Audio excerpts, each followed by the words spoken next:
വ്യക്തമായ 2 പ്രാർത്ഥനകൾ സുവിശേഷകന്മാർ രേഖപ്പെടുത്തിയിട്ടുണ്ട്.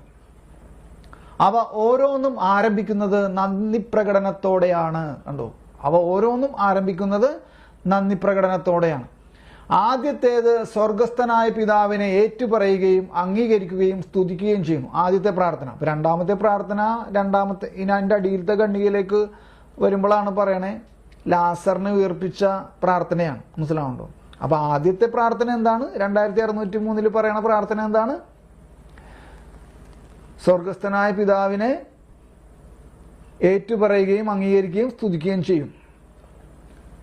അപ്പൊ എന്തെന്നാൽ അവിടുന്ന് ദൈവരാജ്യത്തിന്റെ രഹസ്യങ്ങൾ ബുദ്ധിമാന്മാരെന്ന് സ്വയം വിചാരിച്ചവരിൽ നിന്ന് മറച്ചു വയ്ക്കുകയും ശിശുക്കൾക്ക് വെളിപ്പെടുത്തി കൊടുക്കുകയും ചെയ്യുന്നു. ഈ ശിശുക്കൾ എന്ന് പറഞ്ഞാൽ സുവിശേഷ ഭാഗ്യങ്ങളിലെ ദരിദ്രർ എന്ന് അവിടെ ബ്രാക്കറ്റിൽ എഴുതിയിരിക്കുകയാണ്.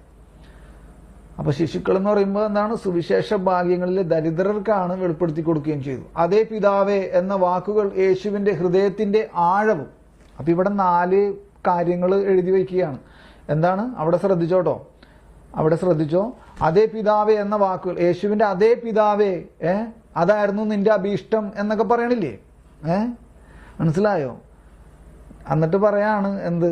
നീ ബുദ്ധിമാന്മാരിൽ നിന്നും മറച്ചു വെച്ച് ശിശുക്കൾക്ക് നീ ഇത് വെളിപ്പെടുത്തി എന്നൊക്കെ പറയണ ആ വചനഭാഗം അതതിന്റെ അടിയിലുണ്ട്, ഫുട് നോട്ടിലുണ്ട്. നമ്മിപ്പോൾ അങ്ങാട് പോണില്ല. ഞാൻ പറയണത് നിങ്ങൾക്ക് മനസ്സിലായോ? അല്ലെങ്കിൽ ഇവിടെ വായിക്കണം മനസ്സിലായോ? അതേ പിതാവേ എന്ന വാക്കുകൾ യേശുവിന്റെ ഹൃദയത്തിന്റെ ആഴവും പിതാവിന്റെ സംപ്രീതിയോടുള്ള വിധേയത്വവും. ഇത് ഒന്നാമത്തെ കാര്യം. ശ്രദ്ധിക്കണോട്ടോ, നിങ്ങൾ വിരലുകൊണ്ട് എണ്ണിക്കോ. അതേ പിതാവേ എന്ന വാക്കുകൾ യേശുവിന്റെ ഹൃദയത്തിന്റെ ആഴവും പിതാവിന്റെ സംപ്രീതിയോടുള്ള വിധേയത്വവും ഒന്നാമത്തെ കാര്യം. രണ്ടാമത്തെ കാര്യം എന്താണ്? അവിടുത്തെ ഗർഭം ധരിച്ച അവസരത്തിൽ അവിടുത്തെ അമ്മ നടത്തിയ സമ്മത പ്രഖ്യാപനത്തിന്റെ മാറ്റൊലി. എന്താണ്? അവിടുത്തെ ഗർഭം ധരിച്ച അവസരത്തിൽ അവിടുത്തെ അമ്മ നടത്തിയ സമ്മത പ്രഖ്യാപനത്തിന്റെ മാറ്റൊലി എന്താണ്? എന്തായിരുന്നു അത് പറയാമോ? അതെന്തായിരുന്നു? മാതാവ് എന്താണ് കൊടുത്തത്? അല്ലേ, ഗബ്രിയേൽ മാലാഖ വന്നപ്പോൾ മാതാവ് എന്താണ്? എന്തായിരുന്നു ആ വാക്കുകൾ? അല്ലേ, ഇതാ ഞാൻ നിന്റെ ഇഷ്ടം എന്നിൽ നിറവേറട്ടെ. കണ്ടോ, ഇതാണ് മാതാവിന്റെ ആ വാക്കുകൾ, ആ മാറ്റൊലി, സമ്മത പ്രഖ്യാപനത്തിന്റെ മാറ്റൊലി എന്ന് പറഞ്ഞത്. മനസ്സിലാവുണ്ടോ? അപ്പോ എന്താണ്?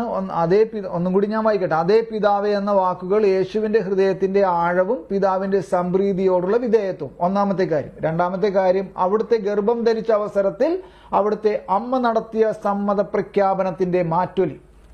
ഇനി മൂന്നാമത്തത്, ഗത്സമൻ തോട്ടത്തിലെ യാതനാവേളയിൽ യേശു പിതാവിനോട് പറയാനിരുന്നതെന്തോ അതിന്റെ പ്രതിരൂപവും ഇവിടെ പ്രകാശിതമാകുന്നു. എന്താണ് ഗത്സമനയിൽ പിതാവിനോട് യേശു പറയാനിരുന്നത്? എന്താണ് പറയാനിരുന്നത്? ഇതാ നിന്റെ ഇഷ്ടം എന്നിൽ നിറവേറട്ടെ, അല്ലേ? അതാണ് പറയാനിരുന്നത്. അപ്പോൾ ആ പറയാനിരുന്നത് എന്തോ അതിവിടെ അതിന്റെ പ്രതിരൂപം ഇവിടെ പ്രകാശിതമാകുന്നു.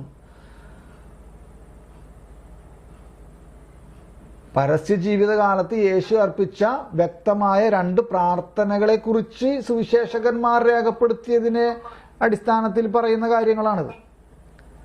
മനസ്സിലാവും?